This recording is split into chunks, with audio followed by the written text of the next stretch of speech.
Ravno s krajinsko fotografijo se uvrščate med najboljše slovenske fotografe. Zakaj Slovenija v presežnikih in odkot navdih?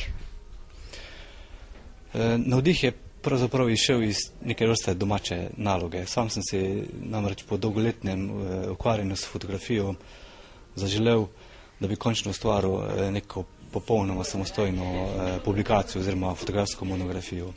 In po večmesečnem razmišljanju se je pač utrnila ta ideja, da bi v knjigi združil vse, kar Slovenci premoremo,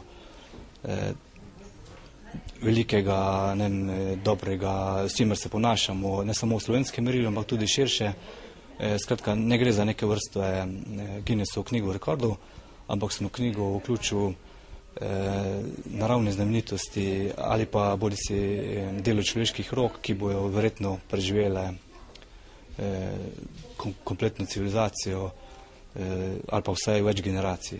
Nekoč ste tudi dejali, da pa boste živali fotografirali, ko boste v pokoju. Sicer pa imate že neko izkušnjo z divjim petelinom?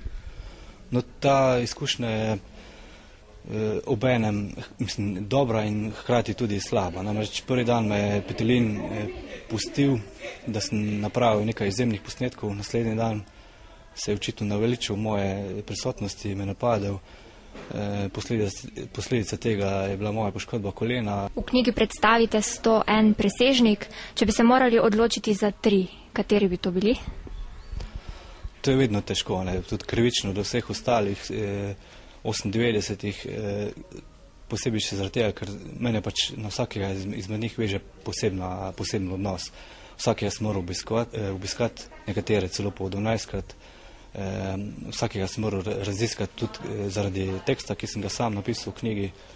Mogoče bi izpostavil najglobljo točko slovenskega ozemlja, ki se nahaja na čelu odkopa Velenjskega premogovnika, leži pa na nadmorski višini minus oziroma 164 metrov pod morjem. Recimo bom spet začel z eno izmed najbolj takih značilnih zgodb slovenskega podeželja, kjer se nažalost vse več vasic prazni.